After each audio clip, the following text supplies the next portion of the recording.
Hey, it's Huck. And, well, I'm posting this video hard on the heels of posting my previous video and reading through all of your comments. Because, upon further reflection, I think something has hit home to me that tells us a lot about President Obama, and one very, very important thing: he must learn from that first debate experience. And it has to do with leadership. Obama has modeled himself from the beginning as a pragmatist, as someone willing to ignore the most progressive liberals on his left, as he is to ignore the most extreme science-denying, religious fanatic racists to his right. Entering office as he did on the very brink of a second Great Depression, and facing a political environment as sharply divided as any time since the Civil War, Obama sought to find some middle ground in between the most progressives on his left and the anti-government elements to his right. The idea, I think, was that perhaps he could move the country modestly forward rather than take the bold steps which he knew would be filibustered every step of the way. And it's been a daunting task. His opponents are fond of saying that for the first 2 years of his administration, he had a Democratic majority in both the House and Senate, and still failed to get a lot of things done. But the truth is, he never really had such majorities to work with. He never had a filibuster-proof Senate. And Senate Republicans, which numbered more than 40, used that filibuster not only more frequently than any time in American history, but they used it on virtually every critical bill Obama hoped to use to move this economy forward. And so, President Obama sought some common ground. The problem has been that the moment he found that common ground, that ground shifted from under his feet the moment he stepped upon it.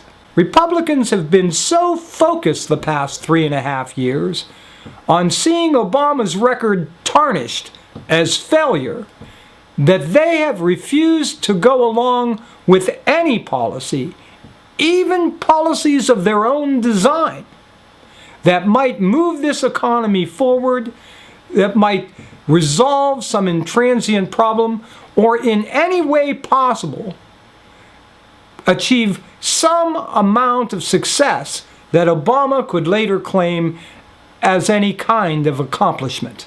In short, Republicans in both the House and the Senate for 3.5 years have had absolutely no interest in seeing our economy improve, in seeing new jobs created.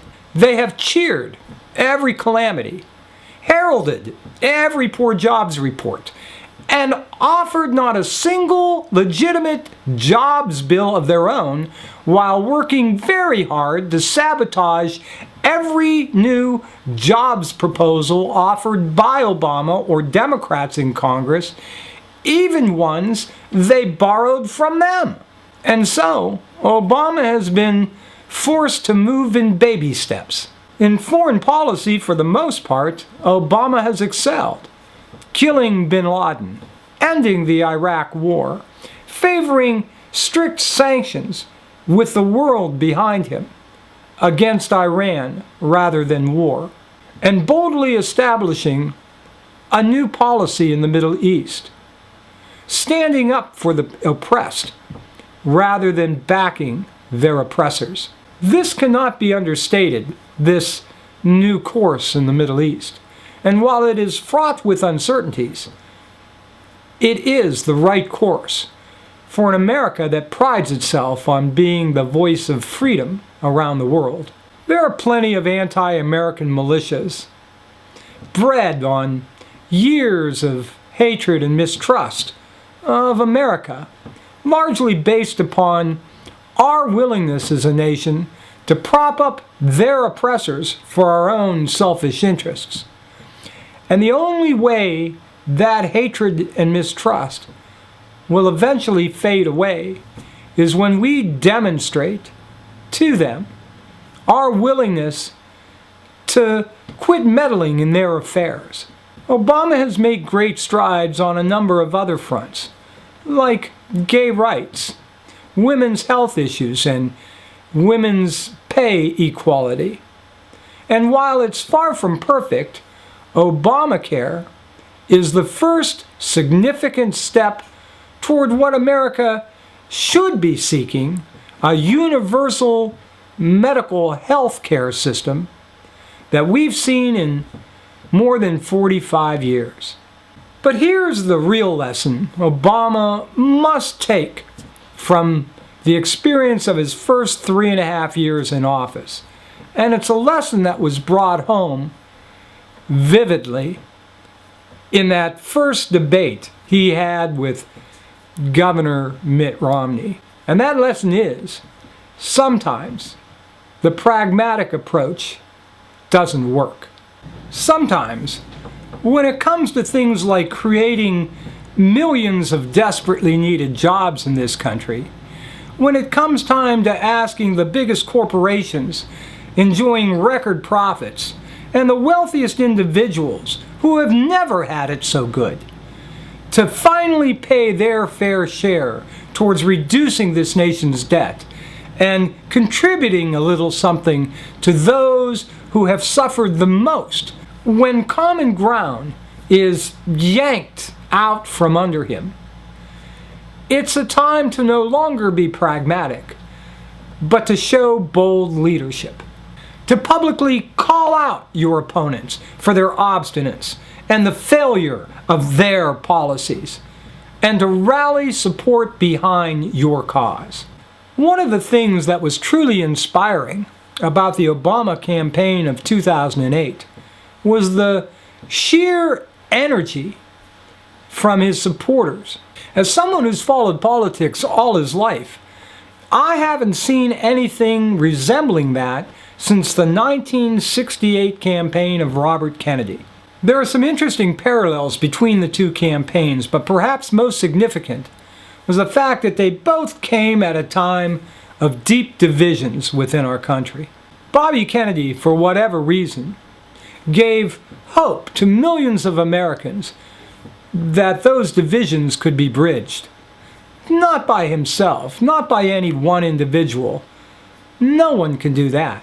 But by the sheer energy and collective will of those who supported him.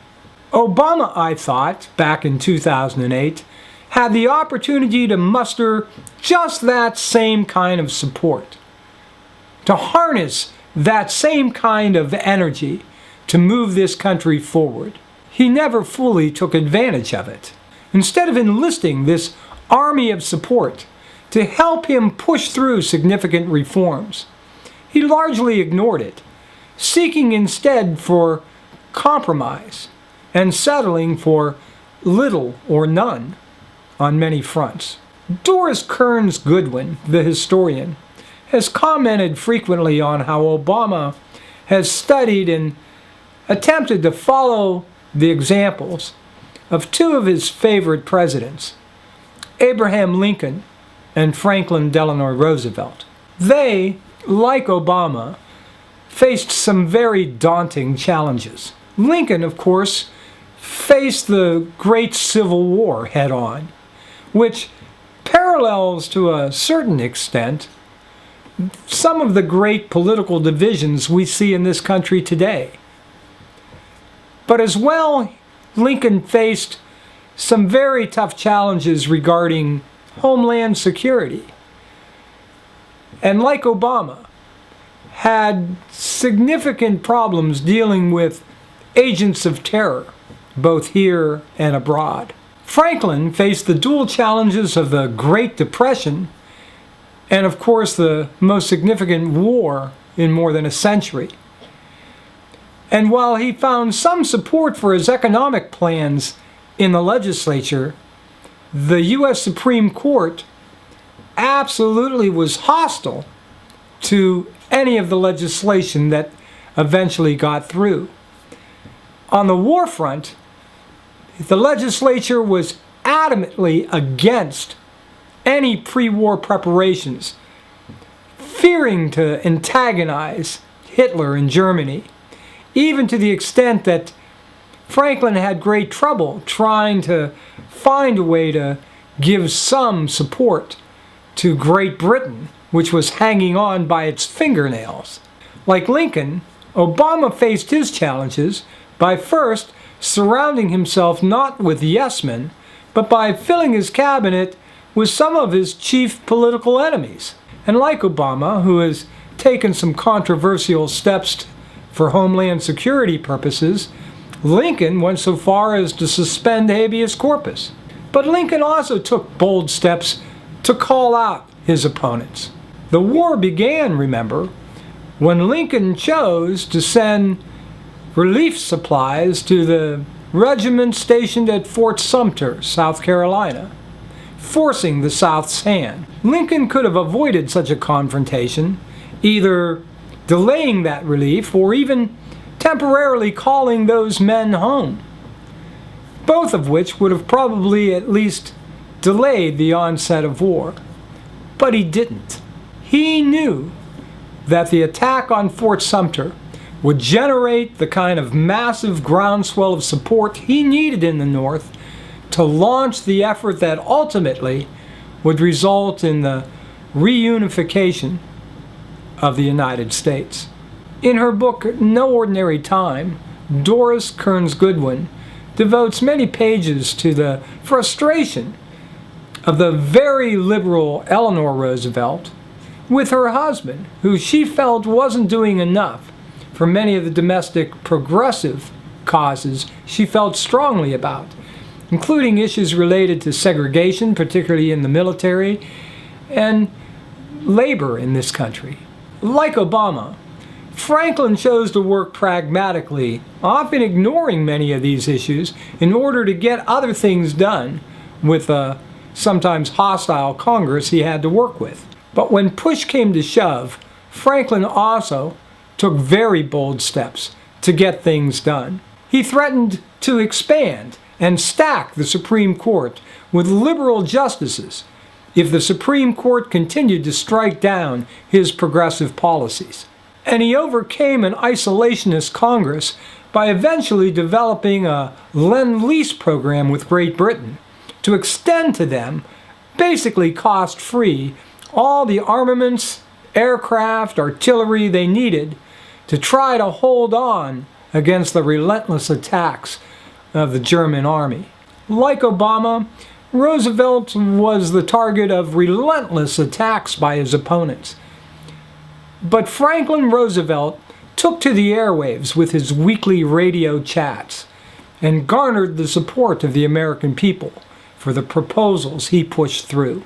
So my advice to Obama is this: it's okay to seek compromise and amenable solutions to many of the problems we face as a nation. It's even okay if once in a while some of the change we seek must be somehow delayed.